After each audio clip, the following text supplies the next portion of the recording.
विद्यार्थियों नमस्कार। इस वीडियो में हम गौतमी पुत्र सातकर्णी के बारे में अध्ययन करेंगे। कण्व वंश के अंतिम शासक सुशर्मा को परास्त कर मगध पर अधिकार करने वाला सातवाहन वंशी व्यक्ति सिमुक था। पुराणों में सातवाहन वंश को आंध्र जातीय तथा आंध्र वृत्ते कहा गया है। सातवाहन वंश की जाति पर विद्वान लोग एकमत नहीं है। ऐतरेय ब्राह्मण में आंध्रों को अनार्य लिखा गया, अतः कुछ विद्वान सातवाहनों को अनार्य जाति से संबंधित मानते हैं। सेनार तथा ब्यूलर आदि विद्वान नासिक के एक अभिलेख के आधार पर सातवाहनों को ब्राह्मण मानते हैं, किंतु डॉक्टर D.R. भंडारकर तथा डॉक्टर के गोपालाचार्य आदि इतिहासकार सातवाहन को क्षत्रिय मानते हैं। डॉक्टर हेमचंद्र राय चौधरी का कथन है कि सातवाहन नागों तथा ब्राह्मणों का मिश्रित रक्त वाला कुल था। इस प्रकार सातवाहनों की जाति के बारे में कोई एक निश्चित मत नहीं होने से यह प्रश्न अभी विवाद का विषय ही बना हुआ है। सातवाहन वंश के इतिहास के लिए मत्स्य और वायु पुराण विशेष रूप से उपयोगी है। सातवाहन वंश के शासकों को दक्षिणाधिपति और इनके द्वारा शासित प्रदेश को दक्षिणापथ कहा जाता है। सातवाहनों का जो मूल निवास स्थान है उसके बारे में भी इतिहासकार एकमत नहीं है। डॉक्टर जायसवाल, प्रभाकर शास्त्री, रेपसन तथा बर्नेट के मतानुसार सातवाहनों का मूल निवास स्थान दक्षिण भारत में कृष्णा और गोदावरी नदियों के बीच का आंध्र प्रदेश था। वहीं डॉक्टर सुख्यथर तमिलनाडु के बेल्लारी जिले को सातवाहनों का मूल स्थान मानते हैं। प्रोफेसर मीरासी बरार को इनका आदि स्थान मानते हैं। डॉक्टर राय चौधरी के मतानुसार सातवाहनों का मूल निवास स्थान मध्य प्रदेश का दक्षिणी भाग था, परंतु सातवाहनों के अभिलेखों, सिक्कों तथा सातवाहनों के समकालीन कलिंग के राजा खारवेल के हाथी गुफा अभिलेख के आधार पर अधिकांश विद्वानों की जो मान्यता है वो यह है कि सातवाहनों का जो मूल निवास स्थान था वो महाराष्ट्र था और उनकी राजधानी जो थी वो प्रतिष्ठान या पैठन। अब हम सातवाहन वंश के प्रमुख शासकों के बारे में थोड़ी चर्चा कर लेते हैं। विद्यार्थियों, हमने अभी पढ़ा कि सातवाहन राज्य का जो संस्थापक था वो सिमुक था। सिमुक के बाद उसका भाई कृष्ण राजा हुआ, जिसके समय में सातवाहन राज्य पश्चिम में नासिक तक फैला। कृष्ण अथवा कर्ण के बाद श्री सातकर्णी या सातकर्णी प्रथम राजा बना। वह सिमुक का प्रथम था, वह सिमुक का पुत्र था। इस वंश का यह प्रथम योग्य शासक हुआ। उपलब्धियों का ज्ञान नायनिका के नानाघाट लेख से मिलता है। नायनिका या नागानिका सातकर्णी प्रथम की जो पत्नी थी। पुराणों में इसे कृष्ण का पुत्र कहा गया है। सातकर्णी प्रथम ने 2 अश्वमेध और 1 राजसू यज्ञ किया था। सातवाहन शासकों में अन्य जो प्रसिद्ध शासक हुआ वो था हाल। शांति काल में हाल सातवाहन शासकों में सबसे महानतम था। इसे कवि वत्सल भी कहा गया है। हाल जो था सातवाहन शासक, उसने गाथा सप्तशती नामक एक प्राकृत भाषा में मुक्तक काव्य की रचना की, जो कि श्रृंगार रस प्रधान काव्य है। और ये जो गाथा सप्तशती है शिव की स्तुति से प्रारंभ होता है। इसमें प्रेम गाथाएं वर्णित है। इसमें 700 काव्य सूत्र संकलित हैं। हाल की राज्यसभा में वरहत कथा के रचयिता गुणाढ्य पैसाची प्राकृत में तथा ये जो वरहत कथा है पैसाची प्राकृत भाषा में लिखी गई थी, जिसके लेखक गुणाढ्य, तथा कातंत्र नामक जो संस्कृत व्याकरण था उसके लेखक सर्ववर्मन इसके राज्यसभा में रहते थे, दरबार में रहते थे। हाल की रानी मल्यवती संस्कृत की ज्ञाता थी। गौतमी पुत्र सातकर्णी। लगभग 100 वर्ष के निर्बल शासन के बाद सातवाहन वंश में एक महापराक्रमी राजा का उदय हुआ, जिसने शकों को पराजित करके अपने वंश की प्रतिष्ठा को पुनः स्थापित किया। वे था गौतमी पुत्र सातकर्णी, जिसका शासनकाल 106 से 130 ईस्वी के लगभग माना जाता है। इसके पिता का नाम शिव शक्ति तथा माता का नाम गौतमी बलश्री था। ये इस वंश का 23वां तथा सबसे महान शासक था। उसने अपने को एकमात्र ब्राह्मण कहा, शकों को हराया तथा क्षत्रिय शासकों के द्रव को चूर किया।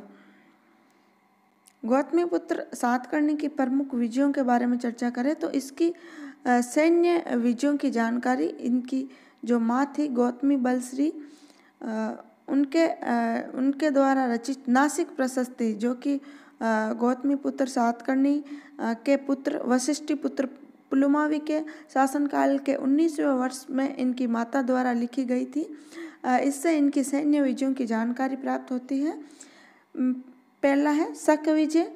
गौतमी पुत्र सातकर्णी ने शकों को परास्त किया था। इसके शासन के 18वें वर्ष के नासिक अभिलेख जो गोवर्धन विषय जो नासिक के अमात्य थे उनको संबोधित है, उसमें उस भूमिदान का उल्लेख है जो ऋषभदत्त के अधिकार में थी।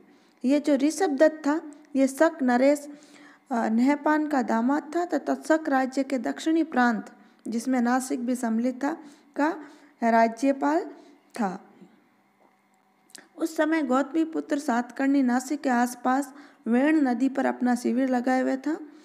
इसी प्रकार जो कार्ले अभिलेख है, कार्ले का अभिलेख पूर्णा जिले के करचक ग्राम को दान में दिए जाने का उल्लेख इस अभिलेख में मिलता है। इन अभिलेखों से ये सिद्ध हो जाता है कि उत्तरी महाराष्ट्र में शकों की शक्ति को परास्त करके सातवाहनों ने पुनः अपनी सत्ता स्थापित कर ली थी, परंतु इसका विस्तृत ब्यौरा हमें नहीं मिल पाता। नासिक प्रशस्ति के अनुसार शकों के विरुद्ध किए गए अभियान के फलस्वरूप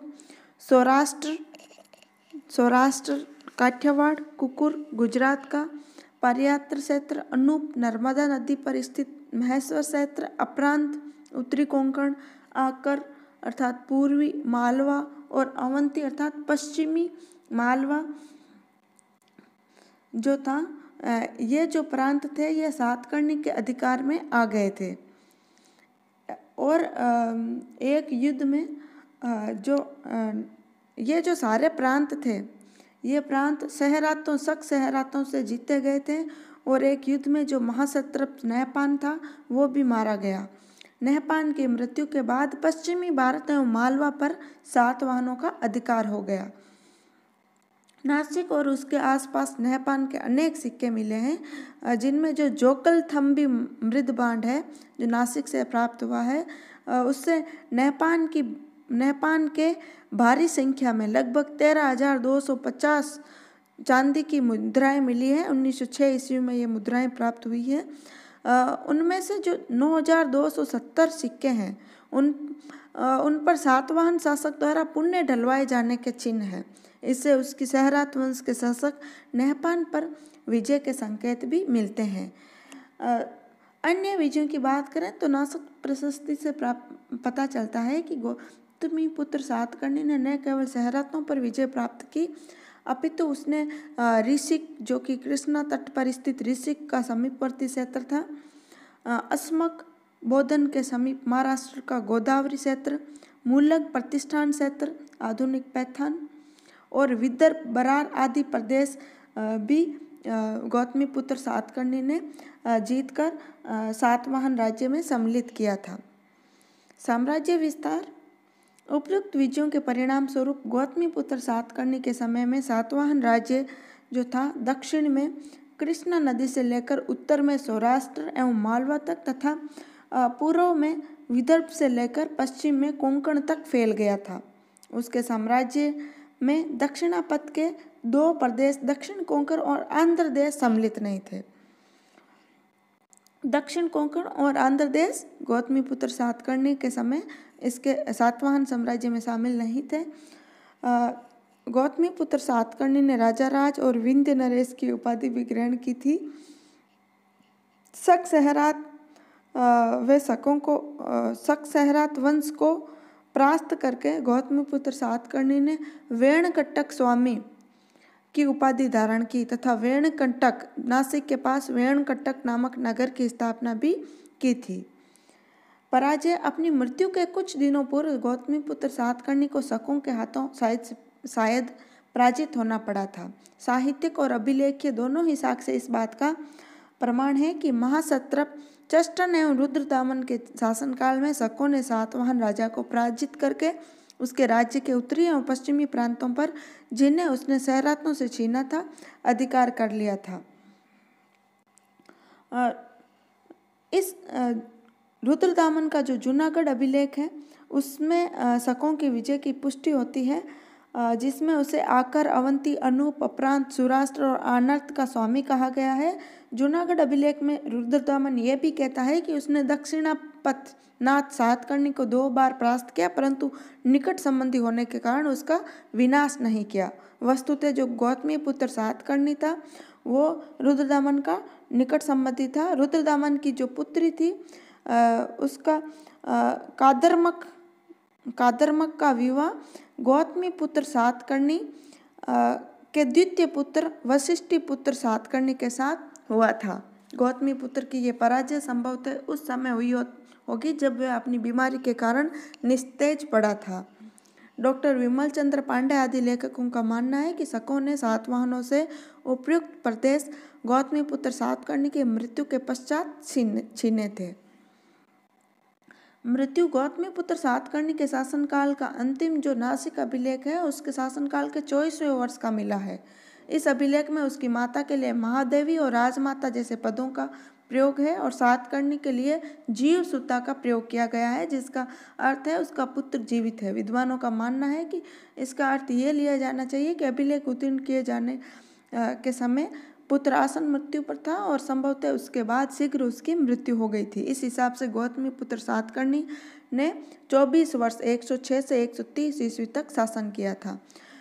इसके व्यक्तित्व का मूल्यांकन करें तो नासिक प्रशस्ति में गौतमीपुत्र सातकर्णी की वीरता और विजयों के अतिरिक्त उसके व्यक्तित्व के बारे में भी महत्वपूर्ण जानकारी प्राप्त होती है। प्रशस्ति में उसके शोभन शरीर, रम्य और देदीप्यमान मुखमंडल, चारु गति एवं मांसल दीर्घ भुजाओं की प्रशंसा की गई है। वह माता के प्रति अतीव आज्ञाकारी था, सकल आगम ज्ञाता एवं शिष्ट आधार का स्रोत था।